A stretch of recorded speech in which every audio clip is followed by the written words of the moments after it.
Greetings, my name is Dhirendranath Mishra. For many years, I have been engaged in the study of astrology, spirituality, and the deeper experiences of human life. Many people may wonder why I have such a strong inclination toward astrology. People often form their own opinions based on what they have seen or heard regarding astrology, and I have no need whatsoever to argue against their views. Rather, I wish to share with you that I have personally witnessed astrologers accurately predict events that modern science cannot even imagine forecasting, not merely millions, but infinitely far from its current capabilities. Seeing such predictions come true with complete accuracy inspired in me, from childhood itself, a deep curiosity to learn and understand this sacred knowledge. That curiosity still remains alive within me today. However, I have not yet found the true master who possesses the same profound form of astrology that I witnessed with my own eyes during childhood. Later, even after joining regular service in the judicial department, I again witnessed that same extraordinary form of astrology.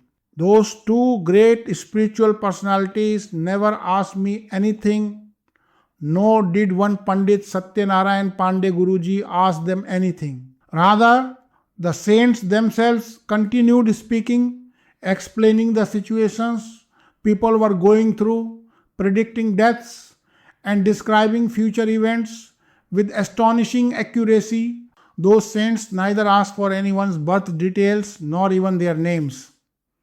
Unlike fraudulent people, they did not resort to tricks or slips of paper.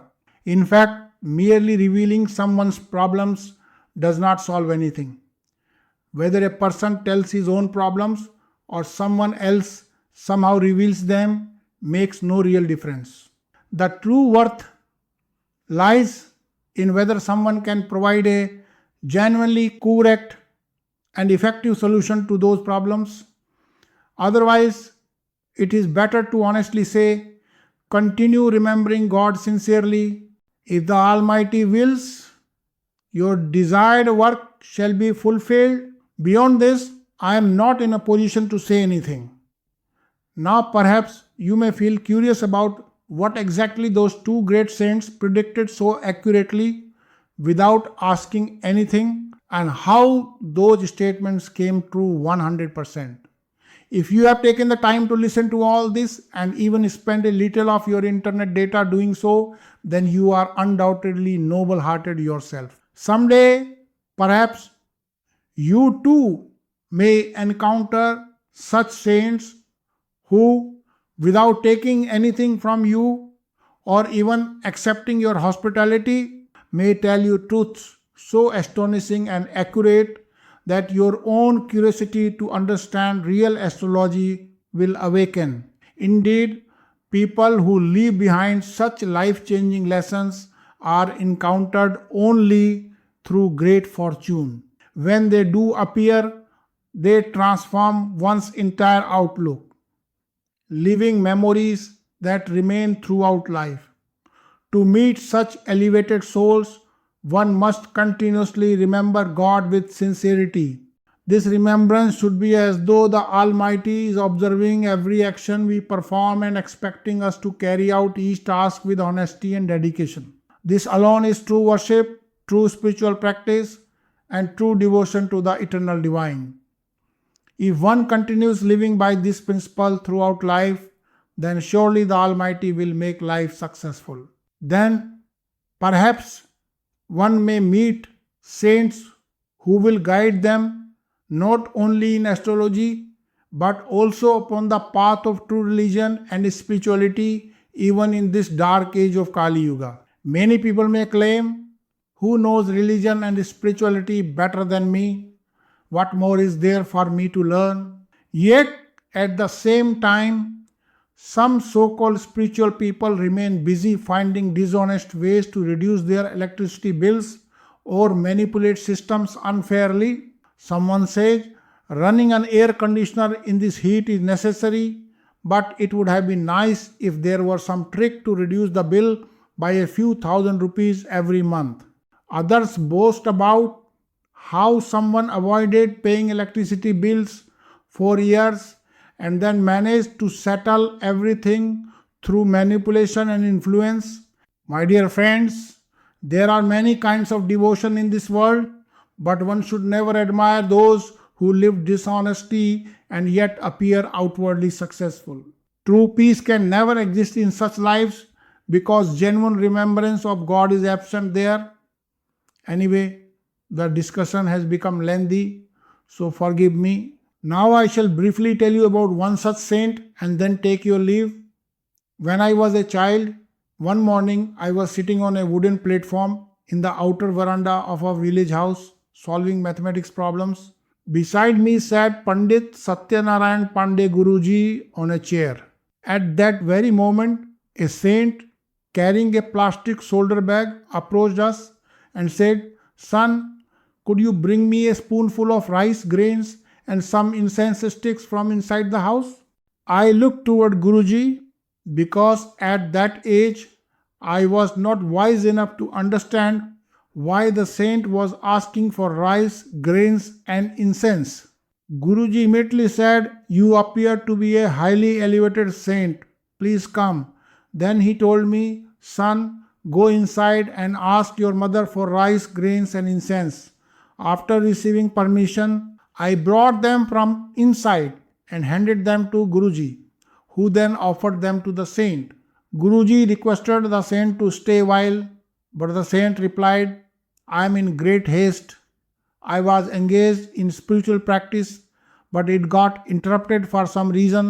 I am collecting rice, grains, and incense from homes so that I may resume my practice."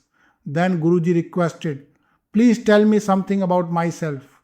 The saint said, "Bring me a flower." Guruji instructed me to pluck a marigold flower nearby. I brought the flower and handed it to Guruji, who then gave it to the saint. The saint then began speaking. "You have come here from your village to purchase all the materials needed for organizing the recitation of the Srimad Bhagavat Katha.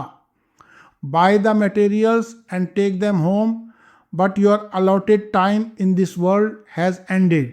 You will indeed return home with the materials, but you will never be able to listen to the Bhagavat Katha. Such is the will of God. Nothing can change it." After this, Guruji purchased the materials and returned to his village. The very next day, after bathing and completing his prayers, he sat down to eat. Before the meal could even be served, he reportedly experienced an intense pain in his head. Then he lost consciousness while holding his head. The family rushed to seek the best possible medical assistance, but the saint's words proved to be 100% true. Such was that saint's one brief encounter, yet the lesson he left behind still remains deeply imprinted upon my heart. The second profound lesson I received in life shall be shared in detail another time. Before leaving, I leave you with one question. Have you ever encountered such a saint who revealed such harsh truths and left behind an unforgettable impression? Guruji did not initially believe the saint's words, which is why he began asking numerous questions about immediate and present matters. Yet the saint remained completely steady and continued answering every question effortlessly. Finally, Guruji asked about his grandson Bablu. The saint replied, "You could have asked a better question. Bablu is a thief. You already know everything about him yourself. There is no need for me to say anything." Saying this, the saint departed and was never seen again. Even today, I feel the effect of having offered that little rice and incense. I believe that saint must have blessed me as well, because he had specifically asked me for those offerings, even though at that time I lacked the understanding to ask him anything myself. I have taken much of your precious time, and for that I express my heartfelt gratitude. May great auspiciousness come into your lives. May your lives shine brightly. Jai Shri Ram, Jai Jai Siya Ram.